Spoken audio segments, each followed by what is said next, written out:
For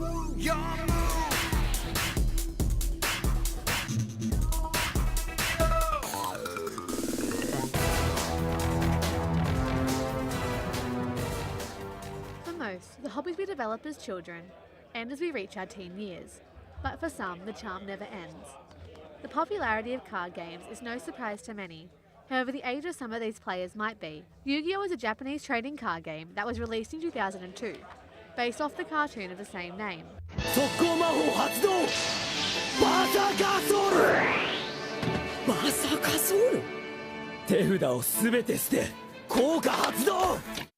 Mitchell Butler first got into Yu-Gi-Oh! As a child, and only got back into it in recent years after rediscovering his collection. I've stepped back over the last year and a half. I used to be really competitive. He says it is much more than just a children's card game.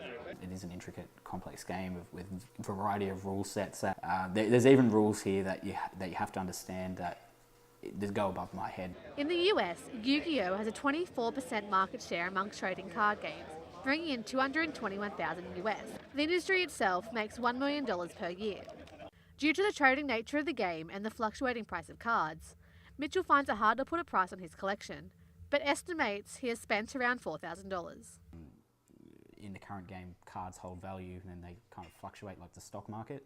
So, for example, you may have a card now that's worth $10, but in another, say, 8 months, it might be worth $120.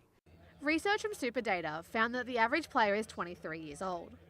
Mitchell says even though the cards are a major element of the game, it is the social aspect that is the biggest draw. But the groups that I've made, everyone's just happy, we all get along, we all have similar interests, and one minute we can be talking about the game, next minute we're talking about just life and issues like that. Tourism and leisure lecturer Kevin Lyons says how important these connections are. Well, hobbies are good because they're an opportunity for you to express your identity. I mean, people develop hobbies often when they're young. They develop a sense of whether it suits them, whether it reflects who they are, and then gradually they build that. They build a hobby as they build their identity. This community building can be seen at the regional championships, which recently took place in Hurstville. 86 people competed to be sent to the Oceania Championships, which will take place in Brisbane in late June. The top place players will go on to play in the World Championships in Colorado, USA. Bodum is just one of these professional players competing.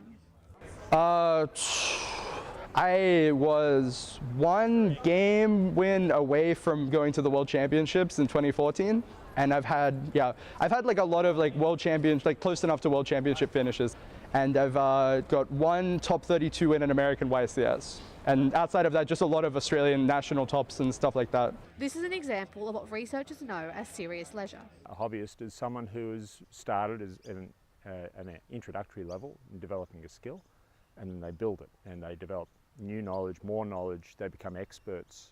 That's what serious leisure is. For one such tournament organiser, the Yu-Gi-Oh! Tournaments are just one part of the larger card game community, which includes Magic the Gathering and Pokemon. Manuel Stamatakis runs competitions from his store in Penrith and helps to organise the large statewide events. We've got a lot of kids that'll go from, say, 6, 7 year old, 10, 12, that sort of thing. And there's a lot in their mid to late teens, early 20s. We've got some parents that'll play. Whilst the card community is strong, older players are still looked down upon. As a 25-year-old, if you tell people I play a children's card game, they just kind of laugh at you and put you down. So, why do they do it? It's pretty fun. Like, the community's fine. You're not like sitting in a room with a bunch of basement dwellers, people who don't shower. Granted, people don't shower, but most people are like hygienic and normal people to talk to, which is cool. Mackenzie Scott for Chalk and Cheese.